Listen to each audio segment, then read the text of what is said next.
It's time now for the award-winning #1 local talk show in Northeast Pennsylvania, The Sam Lesante Show. Now here's your host, Sam Lesante. Well, welcome everyone to our pre-election show. The panel's here today. We're going to discuss a lot of things. Now listen, we want you to sit back and listen to the show. And I know some of you are going to get upset, not upset, but we're going to be able to at least talk about things. And we're going to call it common sense. The panel, no stranger to the show, Rick Morelli, who is the former chairman of the Luzerne County Council, Charles McElwee, who is the editor of RealClear Pennsylvania, and Mike DeCosmo, who is a former Luzerne County Democrat chairman, professor, and you name it, he has all those titles with him. Gentlemen, thanks for coming on the show. Hey, Sam. We're not going to fight today. We're not going to yell. We're going to just talk about different things. This is probably, I've done over 6,000 shows.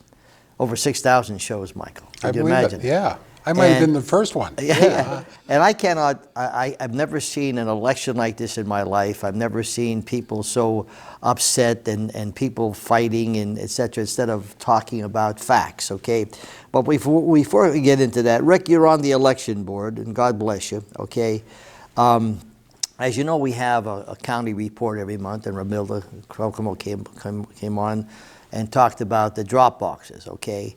I'm confused. I don't understand, the big uproar. But what was the reason why the election board voted to have the drop boxes when the county manager said she did not think it was secure, she was not recommending it, etc.? What do you think happened? So let's take a step back. The reason why drop boxes got put in place was back at COVID, all right? People didn't want to go to the polls, and they wanted to offer a place for people to go and drop off their ballots. Fair enough, was all for it. COVID's now gone. They still have them out there. The problem with these boxes is that legally you're only supposed to drop one ballot in. If you drop more than one ballot, it's illegal. And what has happened out there in public, and it is a fact, that if you take more than one, it's called ballot harvesting. It's illegal. And that's something that some people, whether they want to admit it or not, think could be a good thing, but it's illegal. The bottom line is that right now, in this contentious election, like you said, there are a lot of threats out there. There are both sides, Republicans and Democrats, where we have to be concerned. Romilda came out and had concerns about these boxes because they are controversial in many ways. And the board that I sit on, there's 5 of us. I did make a proposal to get rid of them. It failed. So right now, there are 2 boxes, one here in Hazleton, actually there's I think 4 altogether. There's one in Wilkes-Barre. And again, my take on it is I don't believe that they're convenient to go down to downtown Hazleton, get out of your car, find parking, pay for parking. That's not convenient when you can put something in the mail.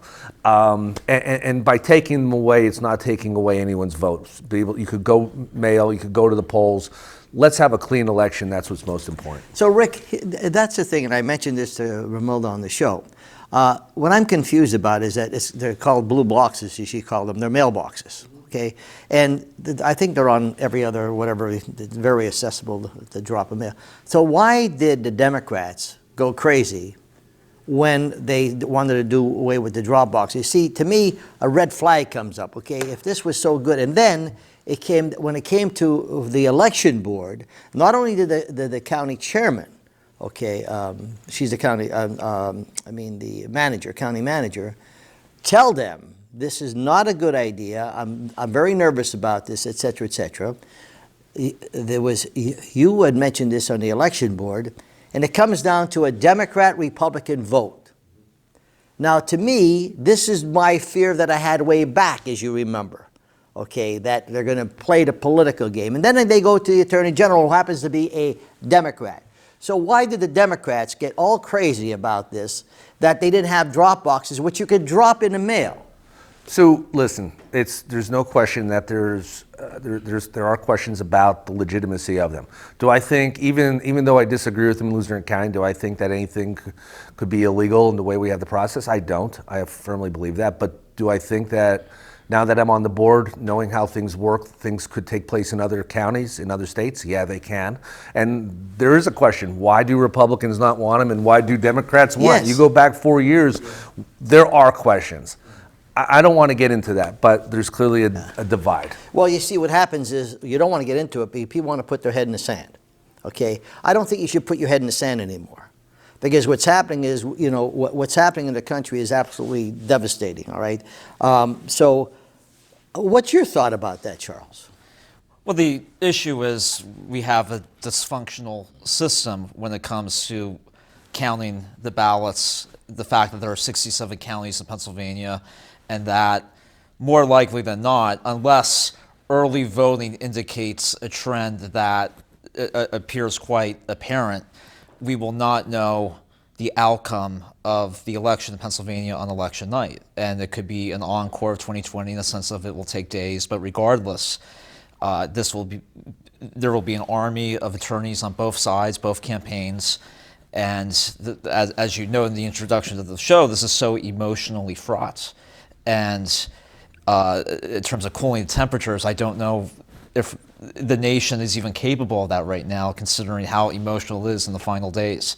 But regardless, there is clearly an issue in the state in the sense of counting ballots, how the process, how it has been done since the act of legislature was passed in 2019. And unfortunately, in the sense of how they're counted, there'll be a repeat of 2020. Mike, your thoughts? Yes, Sammy, I think there's good arguments on both sides. But getting back to the Republican-Democrat divide, and I think both Rick and Charles will agree with me, is the Democrats were much better at getting the early vote out. I mean, they were so far ahead of the Republicans doing that. Drop boxes is one of the ways to get to the people early. The Republicans have gotten smarter. If you look at the early voting in North Carolina, it's almost even. The Republicans are voting early. They're getting to drop boxes. I think they learned that, hey, listen, we go to bed election night, we're ahead. We wake up the next morning, all of a sudden these early votes killed us. So I think the Republicans, you know, really did get smarter. The integrity of the election, as Ricky said, is probably the key here. And were there people ballot harvesting? And I've heard the stories too, but I also heard a client of mine was in the office last week. And just really speaking from his heart, he said, listen, he said, I could get accused of ballot harvesting. He lives with his 88-year-old mother, and he'd take her ballot over. And he was dropping her ballot in and his because she refuses to stand in line. This election, I don't know if you guys remember 4 years ago, I'm sure you do. I stood in line over an hour in Hazel Township to vote in the presidential election. I expect it to be just as bad this year. So for senior citizens, I like the convenience of it. I know, Rick, you don't want to hear this, but I think there should have been, if you're going to do drop box, you just can't have 4, maybe do 8. How about right outside the Laurel Mall, where there's not a parking problem, where there's a lot of senior citizens who could vote early and not be inconvenienced with the election day. But once again, the integrity, are these people really voting? I think there's good arguments, but I think all three of us just want a fair election. Yeah, and that's the key.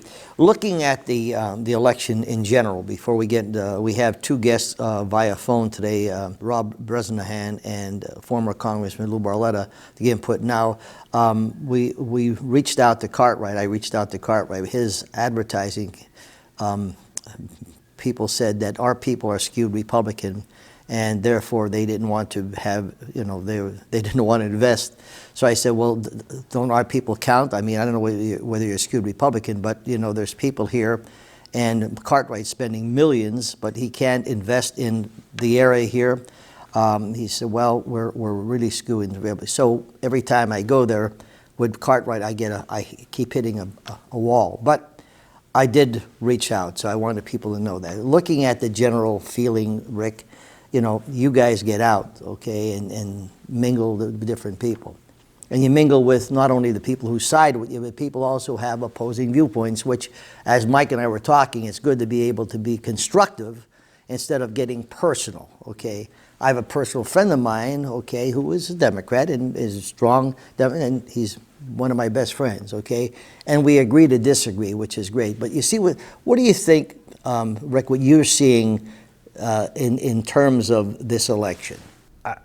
I'll be honest with you. Over the last number of years, and Mike knows this, there are a ton of people around our area who are Democrats, staunch Democrats, grew up Democrats, union Democrats who are now Republican. And they're Republican because of the issues. That's it. They're sick and tired of what's going on with migration, with immigration, with the economy, just the way things are handled, what's going on overseas. And the funny part is that the arguments that are out there, there's Trump, who does have his list of items, and then you have I just hate Trump. I mean, that's it. I mean, I've been in debates with people, and you sit there and you say, can you just tell me what issues are important for you that you would support her? And most of those people who are not supporting Trump are, I just don't like him. That's it. And that's what I hear. And I travel a lot with my son. I'm in all different states, and I look at little things like how many signs are on the road, in the houses. I don't see much of Kamala. I just don't. I see Trump all over the place. So I don't know what's going to happen, but that's what I'm seeing out there. Well, evidently, so there must have been a truckload of Harris signs last night, because I just saw this morning coming up. I saw the same place. A zillion Harris signs. Well, it's one property with 20 signs. Yeah, one property with 20 signs. So evidently, et cetera. Charles, being the editor of RealClear, okay, you certainly are getting input from different people. Your thoughts? Well, if there's a part of the state where Trump has to outperform, let's say, his 20 performance, where he just has to have a remarkable turnout, it's here in northeastern Pennsylvania. And certainly all indications are that enthusiasm for him is quite palpable, even when you consider voter registration numbers, the fact that Luzerne has flipped red, and the reality that the positions that resonate here align with where the Republican Party stands today, and not where the Democratic Party is compared to where it was in, let's say, 20 years ago, like in the 04 and 06 cycles. And it's striking how Democrats at a national level, when they campaign here, don't seem to have a gauge on that. For example, there's an effort among Democrats to knock on doors and reach Polish American voters here in northeastern Pennsylvania. The actress Christine Baranski, for example, knocking on doors of Wilkes-Barre to engage these voters to be concerned about Ukraine and Putin, and to stick to the fight. But I think the challenge is Democrats don't understand. This is the region where you have, as we know in the area, you just drive through the main streets and you have the banners of the hometown heroes. There's a solemnity and an appreciation for the gravity of war. This is not a region where voters are hawks. They're not into the idea of foreign interventions. That's why Trump resonated. Trump originally won in 2016, let's say in that primary, because he was running against the Bush brand. And now you have the Harris campaign rolling out Liz Cheney, who is totally antithetical to what the working class base of the Republican Party stands for. Sure. Mike? Yes, Sam, it depends who you're talking to and what news station you're dealing with. But yeah, I still firmly believe 4 years ago, Joe Biden did not beat Donald Trump. I believe Donald Trump beat Donald Trump. And I think if Donald Trump could have controlled himself, and this year again, some of the stuff he's saying is just somewhat bizarre. If he would stick to the issues which so many people in his own party are telling him to. Talk about immigration, talk about the economy, and Sam, he has been doing that. Are you watching his rally? Oh yeah, I am. Well, then I don't know. Are you sure? You're sure you're not having a scotch at the time that he's talking about the economy? He's talking about immigration. He's talking. I learned a lot about Arnold Palmer this week that I never knew at his rally. Watching his rally, so I see what he's talking about at his rallies. Yeah. Coming up next is we're going to talk to Rob Bresnahan, and we'll be talking to former Congressman Lou Barletta right after this break.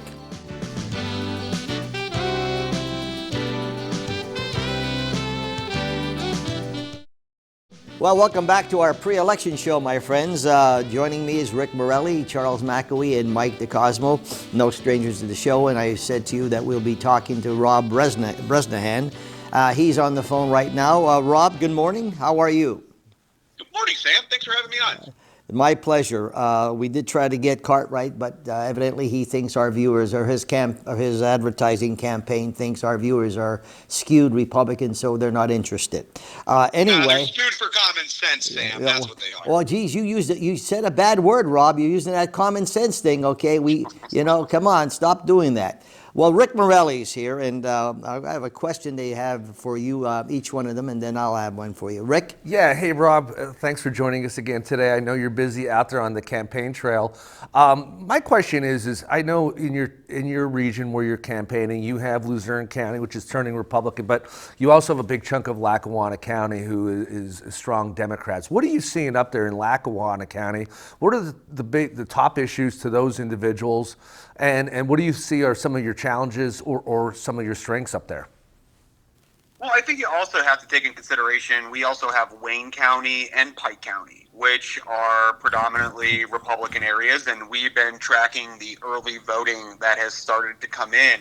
And what's been extremely surprising and encouraging is the amount of low propensity Republicans that have entered this election via early voting or mail voting. And, I really think the initiatives and the efforts to get those low propensity Republicans up and involved in this election has been super exciting. Obviously, we'll see how Election Day turns out and what the mail looks like at the end of it. Luzerne County is 26.5% of my district. Lackawanna is about the same. But listen, it comes down to the economy. It comes down to the kitchen table issues, groceries, food, fuel, prescription medications. I mean, everybody is paying more for everything. I mean, Chelsea and I just went to Chipotle the other night after visiting my grandfather in Allied. And for 2 burritos with extra meat and 2 bags of chips and 2 sodas, it was $51. And I said to Chelsea, is that right that we get charged for something else? And I mean, that's just obviously a microcosm of what we're feeling. And looking at Pennsylvania groceries, 8%, the highest in the nation for increased costs on the bare necessities. And then you want to talk about credit card debt for the second consecutive year, over $1 trillion in credit card debt. That means people are financing their existence off of their credit card. And that's the hierarchy of needs. That is your food, that is your water, that is your utilities. Winter is right around the corner. It is going to be cold in northeastern Pennsylvania, and yet we continue to vilify natural gas when 1 in every 2 houses uses natural gas for heating. So the answer to the question, I feel that there's incredible environment. People are sick and tired of paying far too much for everything. And I do feel that the economy, inflation, will be the number one issue going into November. Charles? Hey, Rob. Charles here. A question about generational shifts. So this election will certainly be a good gauge on generational trends. For example, polls and surveys have shown that Zoomers, especially men, may be trending rightwards, and even many voters, let's say even among millennials, are increasingly open to the Republican Party compared to, let's say, the baby boomers, who may still be trending Democrat in this cycle. When you travel around the district talking to younger voters, what is your sense on the ground and what are their top concerns? Well, actually, it's a great question because last night we were at King's College for the debate, and at the end I had a chance to speak to a handful of students that were there for one of their classes, and they were, they shared what they're concerned about. They're concerned about the idea of being able to find a job that pays enough to offset the current cost of living. I don't want to defer always back to the economy, but that absolutely seemed to be their number one priority. I mean, I went to the University of Scranton. It's $71,000 a year. And they want to make sure that after getting an education that they have an opportunity to be placed in jobs. And what I see is oftentimes we have all of these incredible universities right here in the district, and unfortunately you need to relocate out of the area to find employment based off of your college major. And if you watched the debate last night, I was a huge advocate for skilled trade, electricians, plumbers, carpenters. These are jobs that we will always need, but they're thinking about looking at rent. They're thinking about paying property taxes. The idea of buying their own home is just such a distant concept for them, and it's alarming. I mean, that was what we had a conversation about. Obviously, talking about student loans and the cost of universities and making sure that these universities are pooling our students and working with the private sector to make sure that on day one they're ready to be placed into a career, and the colleges have taught the correct curriculum to suit them for the job. But obviously they're just concerned. I mean, it's when you're choosing between rent and food, that is a scary time in this country. Mike? Rob, I did watch the debate last night, and after watching the debate, I think I want to go back to diesel mechanic school when you told me $50 an hour, these jobs are going begging in your company. So again, the point you're hitting, these are the kind of jobs that we have to really educate our younger people for. But again, numbers man, Rob, I was talking, and I hope I'm not disclosing any confidentiality here, but with Jimmy Bognett this week. And Jimmy knows working for the polling company out of Washington right now, and some interesting numbers, but he said Donald Trump in this race, it looks like he's running about 3 to 4% higher in your district than he did 4 years ago when he ran. And of course, a fellow by the name of Joe Biden from Scranton was the top of the ticket, which only could have helped Congressman Cartwright. How important do you think it is not to have Joe Biden on top of the ticket this time, and the fact that Donald Trump appears to be running stronger? I look at the polls, I look at the numbers, I take them for what they are. In my mind, we're 5 points behind. The president is 5 points behind, and every day we work harder because there is a finite amount of time left in this campaign. But I would feel that the environment resonates with those numbers. I think the idea of a San Francisco prosecutor does not resonate with the blue-collar district of northeastern Pennsylvania. We have seen similar numbers where Donald Trump has an all-time high approval rating of 53%. Interesting to see that Cartwright is running in similar comparisons. I mean, Donald Trump won this district in 2016. He won this in 2020. There's 4 districts across the United States that the Democrat incumbent has survived 2 Donald Trump elections. I think the environment in 2024 with the gubernatorial candidate is a lot different than, listen, you can look at it retroactively and looking back at it. The gubernatorial candidate in 2022 lost this district by a significant margin. And when you lose it by 10%, this district specifically, it's really hard for down ballot races to recover. But also, 2 years ago, we didn't have what was happening in the Middle East. I think what's happening on the southern border has really become a priority and a concern for people. You're looking at the natural disasters and how people are, we're giving billions of dollars, hundreds of billions of dollars to illegal migrants, and that our own people are suffering. So, and that's really where I think the deep-rooted frustration is. It's, $10 billion to this country, $10 billion to that country, and I can't get across the Susquehanna River on a bridge that's been closed for 41 months. So the kitchen table issues, the people are, including myself, are frustrated. And this is going to be a change election. Rob, we got about 2 minutes left. What separates you from Cartwright? I think there's a lot of issues. I think my priority, and I know my priority will be when I go to Washington, D.C., to pull the lever for what's best for northeastern Pennsylvania, regardless of the policy or the party that presents it. I'm a big believer in common sense. I've said from the beginning of this campaign on day one, I want an economy that works. I want borders that are secure, and I want communities that are safe. That is the foundation of a functioning society. I also pride myself on being accessible. Any day of the week, you can find me walking around the streets of Pittston. My job will be to advocate for the people of northeastern Pennsylvania. And that's what I promise to do every single day as your member of Congress. How do you respond to Cartwright's ad saying that you want to do away with Social Security and, of course, you want to do away with women's rights, et cetera, et cetera? I call baloney. And clearly illustrated that out last night. I would never support a federal ban on abortion. I believe in exceptions, but most importantly, we have to be compassionate. We have to be understanding to what women are going through. And regardless of my personal position on abortion, I do not believe a federal representative in Washington, D.C. should have any jurisdiction over what we should do. I support the Pennsylvania law. At 24 weeks, and I'm going to continue to support that. Now, the narrative on Social Security, the only thing that's cutting our seniors' Social Security right now is cost of living and the unaffordability of existing. So I would never cut Social Security. I would never raise the retirement age. In fact, I want to preserve it for the next generation, my kids' generation, and my grandkids' generation. And I think the best way to do that is by creating viable economic careers so we can have more people paying into the systems and I'll tell you another reason, another opportunity is we're not going to give 10 million illegal migrants benefits. It's just certainly not going to happen. But we have to take some action here, and you have to make some tough decisions. Sometimes the government just needs to say no. Well, Rob, thanks for coming on the show. I appreciate it. I wish you and everyone who's running for office the best, and we'll see what happens on Election Day. If you need us, we're here for you. Thank you, Sam. Thanks, guys. Appreciate you having me on. We're going to take a break right now, my friends. Coming up later will be Congressman Barletta.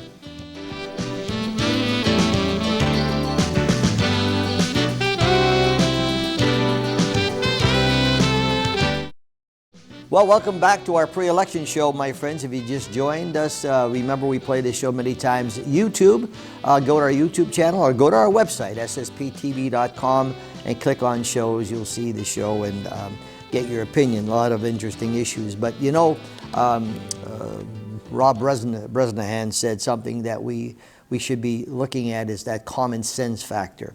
And you know, Rick and Charles and Mike, when I look at, you know, common sense, here again, when you're looking at the issues, and it seems that people don't want to look at issues, they just don't like Trump or they don't like Harris, and that's not the point. I pray for them every day, and they're in my prayers because they need prayers. But looking at issues, when you're looking at, if you walk this mall, and they, every time they see me coming now, they want to hide because I question them and I ask them questions, and it's all different people. You know, the gentleman out here, I think he's 62, 65 years old. He said, Mr. Lesante, he said, could I ask you a question? He said, yes. He said, why is it that the Biden and Harris would provide all this money to immigrants, illegals, health care, education care, food, cell phone? Now, it sounds like you're racist, but you're not. The point is, these are people that never worked, never paid any taxes, but yet Harris and Biden want to continue to have them come in. Harris didn't even go to the border, only a couple times. She went to Planned Parenthood facilities more times, I think, than she went to the border. So, Mr. Lesante, where's the common sense here? Well, Sam, so going back to what Rob mentioned, there were two things he talked about: Social Security and illegal immigration. All right, and you're hitting it right on the head. My mother's 85. We have a lot of seniors in this area. They've worked their whole lives to get to this point, and there's nothing that frustrates the people around this area more than anything than going to Walmart and someone pulling out a card that's coming from the government and people haven't earned it. That is, to me, the number one thing that I think could be a differentiator for Rob. And what surprises me is the fact that, you know, we talked about the polls between Trump and Cartwright. What I don't understand with people is that, all right, if that's an issue that really bothers you, and you know, let's say, and let's go back to the borders of immigration, you know where Trump stands, and there's a big difference there between him and Kamala. Why would you support someone in Congress who's going to go against that? I just don't understand that thought process. I mean, if you say these are the things that I want my government to push through, you do understand that part of our government is Congress, and you need their help. So why would some people vote for Trump and then vote for Cartwright? I don't understand that. I mean, if you firmly don't agree with Trump, that's fine. Then you support the Democratic ticket, or vice versa. I just don't understand that. But I think that illegal immigration and the amount of money that we're giving immigrants, illegal immigrants here in this country, is one hot topic. Charles? Yeah, Rick makes a great point about these ticket splitters. I just don't foresee that scenario in the district, that you will have Trump voters splitting and going for Cartwright, or let's say even Casey.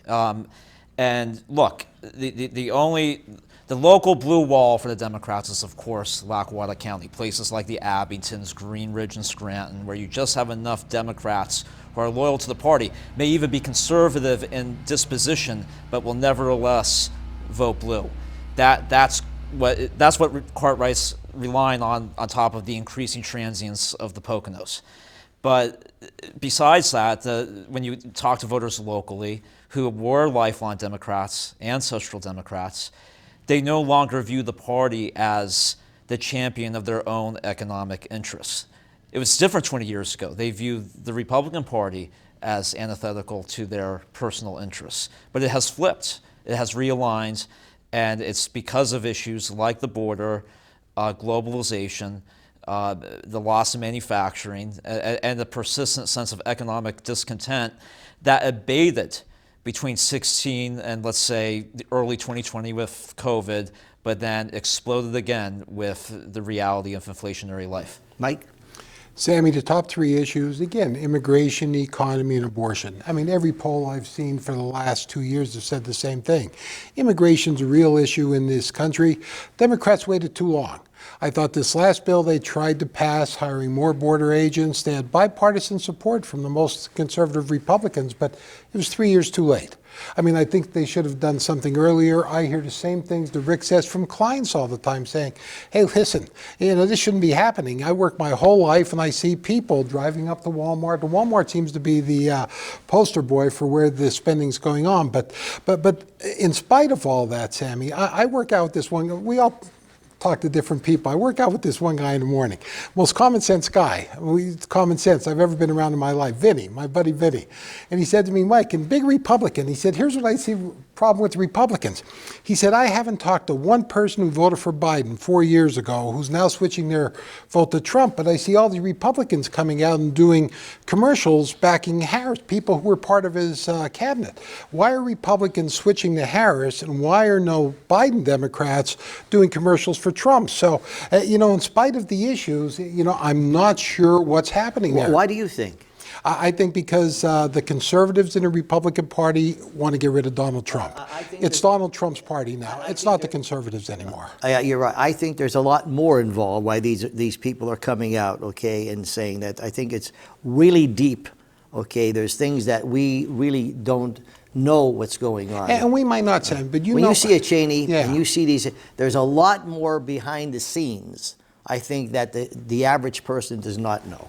Donald Trump's catchphrase 4 years ago, I want to drain the swamp, 8 years ago, want to drain the swamp.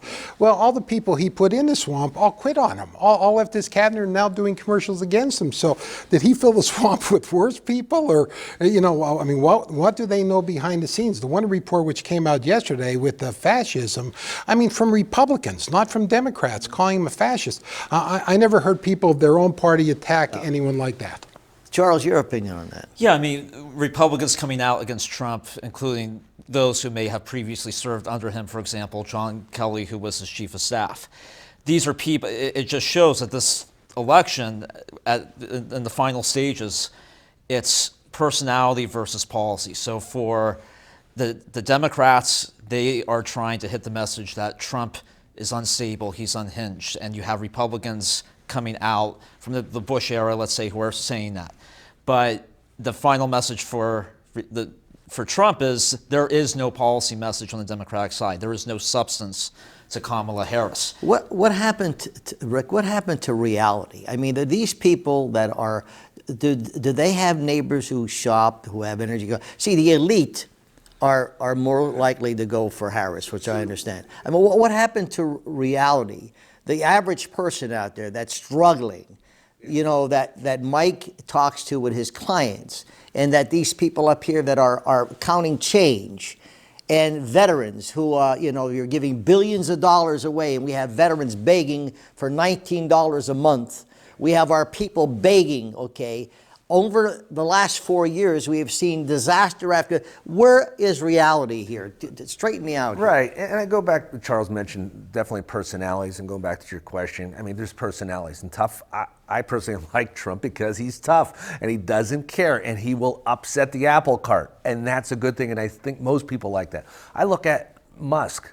Musk is the richest guy in the world. He's not doing this because he needs more money. He sees a bigger picture of the issues of the United States of America, what's going on overseas.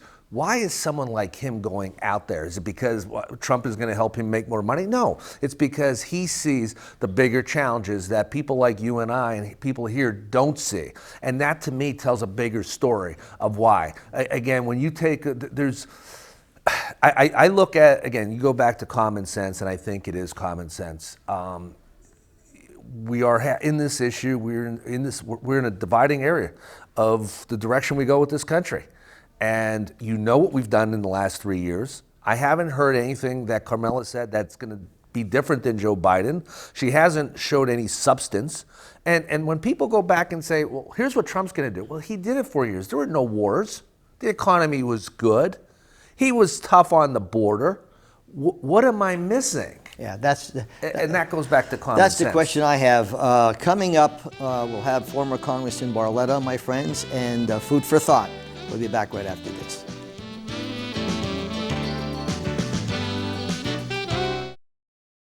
Well, welcome back to our pre-election show, my friends. Remember, 24/7, ssptv.com. My email, sam@ssptv.com. If you have any questions, any comments, please email me. I get a lot of emails, and yes, I try to get back as much as I can. On the phone now is former Congressman Lou Barletta. Lou will be answering some questions and see where he's going and some insight he may have. And we'll start off with Mr. Morelli. Mr. Morelli? Hey, Lou. Good to talk with you again. Real quick, Lou, you've been involved in actually the presidential election with Trump years ago. What are you seeing this time around than the last two elections with Trump? What are you seeing on the street as well as politically? Well, good to talk to you again, Rick. And Pennsylvania is going to play a pivotal role again in who the next president of the United States is. And I tell people I think it's a jump ball right now. I think it's very, very, very close. But I really see the momentum on the Trump campaign over Harris. And a lot of it is beginning to remind me of the 2016 election again, where there seems to be a lot of enthusiasm, more signs. I know signs don't vote, but when they're in somebody's yard, that family is voting, and I'm seeing a lot of signs, and a lot of it's reminding me of 2016 again. Charles? Lou, in Pennsylvania, I mean, one of the tests of this election will be how engaged or mobilized will the Latino vote be to turn out for Trump, including here around the Hazleton area. And certainly in my own reporting, you can sense that so many Hispanic voters in the area appear to be really enthusiastic about Trump. How do you think that may play out? Do you think it's overplayed, or could this really be a factor in the electoral outcome? No, I don't think it's overplayed at all, Charles. In fact, I think it's going to be one of the keys in why I think Trump can win. The fact that if you look at the polling, not only here in Pennsylvania but nationally, he's been doing better and better with minority voters, with Hispanics, and also with black voters as well. And if you look at his policies, and Joe Biden would have been better for, I believe, the Democrats here in Pennsylvania, others as Casey and others that are running than Harris. She's a San Francisco Democrat. Does not relate well, I don't believe, with many of the values of the Latino community, and I think we're beginning to see that in the polling numbers. Mike? Lou, the biggest thing I see missing from 8 years ago is there's no thunder and lightning this year. I still give you all the credit for his great finish in northeastern Pennsylvania, Lou.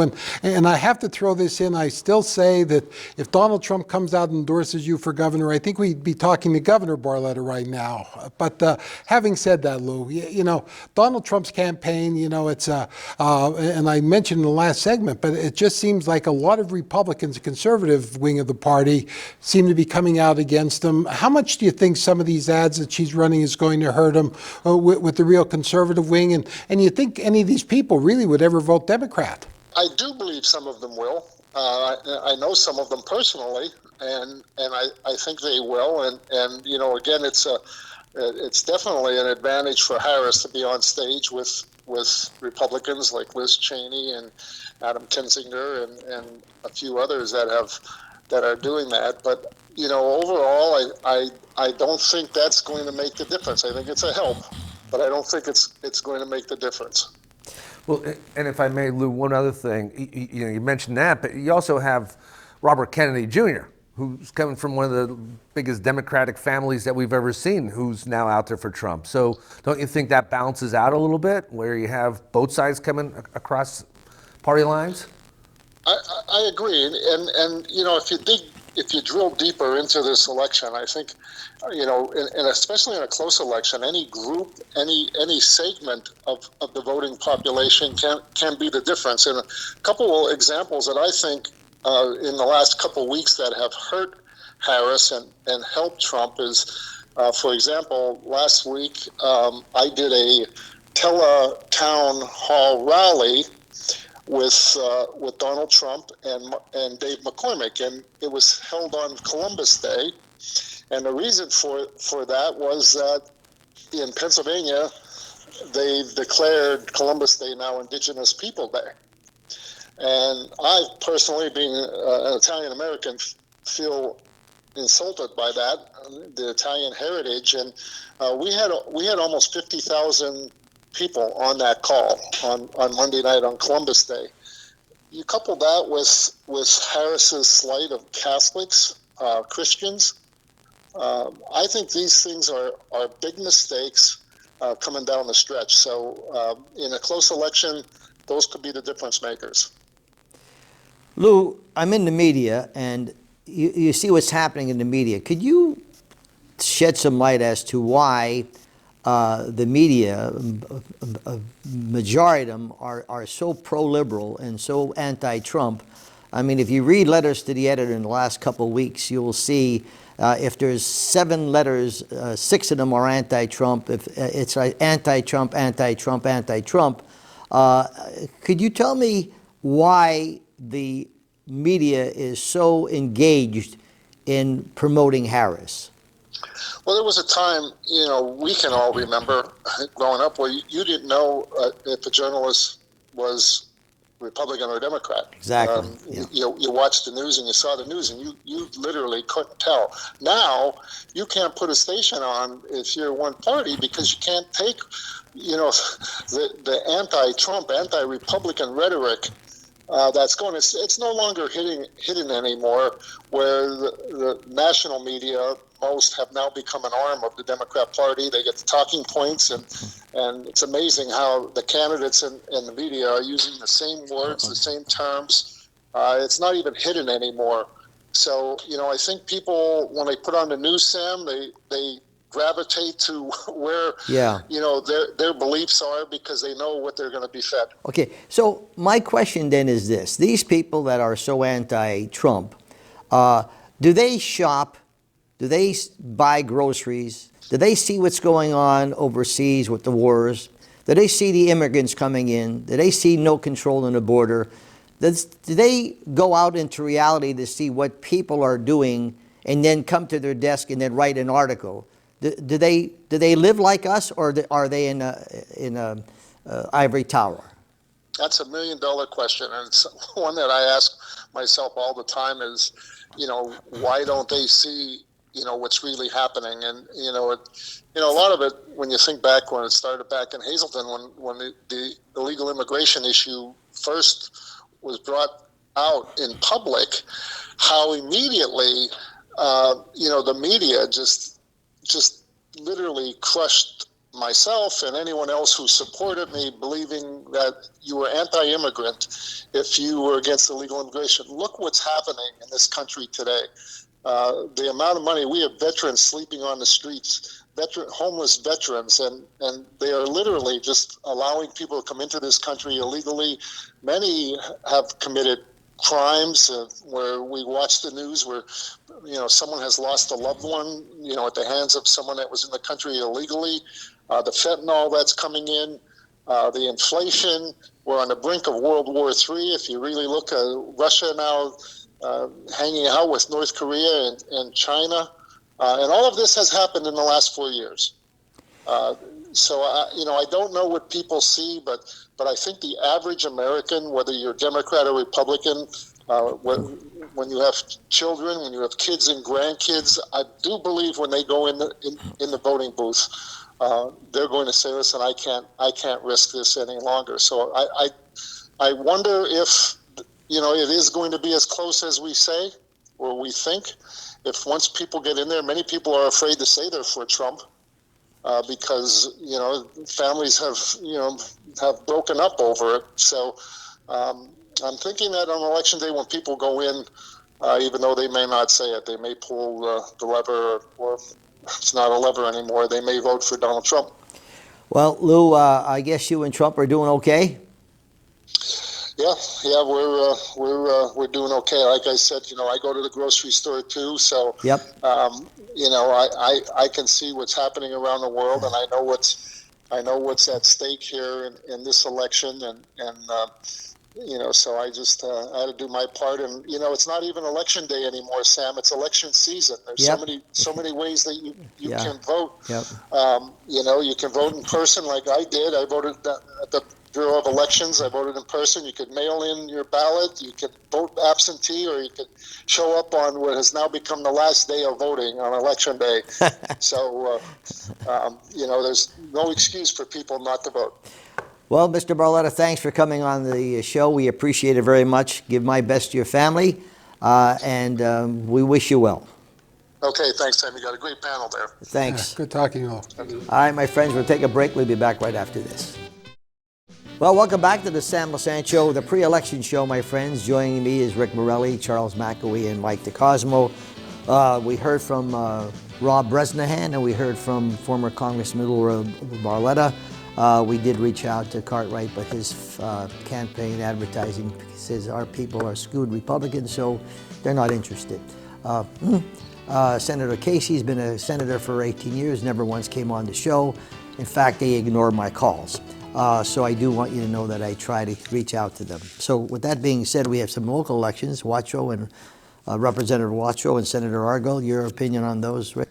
Well, people do have to remember that there are other races out there than the presidential race. I know both those guys. I mean, I have to say about Wacho, man, this guy's on TV. He's in the news. He's on Facebook. He is everywhere over the years. So nothing against his opponent, but if he somehow loses, then I'm giving up politics. I'm not coming on the show anymore because there's something wrong. But, I think with local politics, in this election, you will just see most people following their party, if you want my opinion. That's what I think you'll see. Senator Argyle? Same thing. I mean, here's a guy who's been out for years. I mean, not too many people could say too many bad things about the guy. He's just a really nice guy, gets out there. He's and he does care. He really does. So I think you'll see, my personal opinion, 2 victories there for both those guys. Charles? As Rick said, I mean, the partisan affiliations of the area will be reflected in the polls, and Argyle and Wacho, they would be the biggest upsets in Hazelton area history. I mean, they appear on path to be GOP victories. In the case of Argyle, I mean, he has a big job statewide. I mean, he oversees Pennsylvania Senate Republican Campaign Committee, and Democrats are trying hard to flip the majority there. The Republicans have enjoyed the majority in that chamber since 1994. And in the case of districts like the Harrisburg area, it appears that Democrats will pick that up, for example. But Republicans are looking to stop whatever losses they may have in unforeseen places that are indicative of that realignment we keep talking about. Northeast Philadelphia, for example, that may be an upset where the Republican candidate may take out the incumbent Democrat in a city that we all know where Democrats outnumber Republicans 7-1. I guess they don't shop either. They don't have energy costs. They don't have... Well, those are the concerns locally, and that's why the Democrat may lose. I can't understand it. I guess they don't feel the crunch. They must live in these ivory towers. Mike? Sam, I was probably, now you call me Mr. Democrat all the time, and I'll say today I'm certainly backing and supporting 2 Republicans, that's Senator Argyle and Representative Wacho. Dane Watrow is probably, if not the first person, Dane will tell you this, to come out for him when he decided to run. I know it's one of the first calls he made, but I'm sure the first Democrat. And I could tell you, in the last 30 years, he's been the most responsive. Since they realigned the district for Hazel Township, we've gotten more money in from Dane Watrow than any other representative we've had. I mean, what a magnificent job he did. Most recently, new batting cages for our Little League, new equipment for the garage over there. And Dave Argyle, you have to remember, this first time he's running up here in Hazelton, Hazel Township. I'll tell you what, Sam, any day of the week, at least 3-4 times a week, he'll be a mile. He'll be in Hazelton. He's spending his time up here. He wants to know. And very smartly, because the biggest part of his district now is Hazelton and Hazel Township. So he's been very responsive. And Senator Culver, too, was on my show. She's, as she was here, said what she had to do. You talk about races, that race with Michaela Cathio and Haddock, okay? Jim Haddock. Which is a disgrace as far as I'm concerned. I've had Michaela on. They have twisted everything on Michaela. They've twisted everything they possibly can. A dirty campaign, which is sad, and Democrats, in my opinion, are running really scared. That's my opinion when they are doing what they're doing. Reality, I guess, Rick, again, going back to, I vision myself as saying that when I see people, I like to talk about issues. And I told you at the beginning of the show, I pray for these people every day. They need prayers. And I agree to disagree. I don't like when people don't talk to you because you're in one situation. So do these people that are supporting Harris realize what's happening in the country today with the immigrants getting everything they want and our people not getting anything? Do they realize the grocery bills are going to the roof? Commodities, anything you want to buy, they can't buy homes. They want to push electric cars down our throats, et cetera, et cetera. Are these issues that are just, we should even be concerned about? I think that people who are still on the fence need to seriously take a step back, think of all those things you just said, but more importantly, think about the future. Think about their kids, their grandchildren. Even if somehow she would win, most people could survive. But the challenge is really the issues that they will continue, if they continue with these same policies, the impact to our country and to our children down the road can be huge and in my opinion, very, very bad. What will it be like in 10 years if we don't stop the border control, put America first, stop the wars overseas? We need somebody who can do that. And the people out there have to make the decision who's going to do that better. So, Mike, you look at the reality situation, okay, where the last 3.5 years we have Harris now telling everybody she's for the middle class. She worked at McDonald's, which she didn't. She was supposed to take care of the border, which I don't know. And, her moral values just suck as far as I'm concerned because she wants abortion on demand. Living hearts, beating hearts in my opinion, mean nothing to her. So all of a sudden now we have these people that feel, that Trump is the former Republicans, that Trump wasn't good. So just in general, when you're having a conversation with a pro-Trump guy, what are some of the things you see? No, with pro-Trump guy Sammy, and I've said this on the show before, I liked a lot of things he did when he was there for 4 years. And once again, you talk about the morality, though. As a husband, as a father of 2 daughters, as a grandfather of 11 granddaughters, talk about morality. Sexual assault, Sammy. I mean, that's important. He was convicted of that. He settled for that. So the abortion issue is a big issue. But I think with a lot of women, you see the Democrats polling so strong with the women, and Trump with the men. I think there's issues that just rub a lot of women the wrong way. Isn't it sad when you have to campaign and your party is for one thing primarily, and that's for killing a beating heart? I mean, isn't this, in my opinion, I'm very pro-life, A to Z. So are you, Mike. Yeah. Okay, and I'm assuming, but. Isn't it sad when you have to tell women that they're worried about the reproductive rights and they're coming out with all this crap, and that you have to hang your hat on killing an unborn baby with a beating heart? You have to, and people are going crazy when you say we're gonna try to help those people. We got a minute left. No, Rick. it's a real issue, and I agree with you. I think it's sad, and I'm all for women's rights, but there's this fine line of human life. Charles? Look, if Harris wins, it's going to be twofold. Trump's personality, Trump fatigue, and the issue of abortion, what she calls reproductive freedom, and how that plays out in suburbs. This whole state has become dramatically more suburban even compared to 16, and the margins may turn out in that issue. And that's why even the Republican Party, compared to, and you heard Rob Bresnahan's answer, if you interpret it, the Republican Party's position now almost aligns with Bill Clinton's in the 90s, safe, legal, and rare. And that's just a reflection of how the culture has shifted on that issue, and regardless of where one stands, it will be a haunting one in the electoral outcome. Mike? Sammy, the most amazing thing to me at this point in time is that there's still undecided voters out there. Tons of them. Listen, we've never had such divisive Yeah. issues in my lifetime. You know, how someone hasn't decided at this point, and it seems that's where both candidates are going now. For the undecided vote, people should make up their minds by now. Well, listen, it's always a pleasure having the three of you on the show. And like I said, we have our viewpoints, and we should discuss them, you know, and still be friends after. And I think that's the whole point, Mike, that I'm trying to, you know, be constructive. Whatever you do, my friends, please vote. Look at the candidates, see what you think, but the most important thing is vote. Once again, 24/7, ssptv.com. You can watch all of our shows. My email, sam@ssptv.com. We'll see you next time.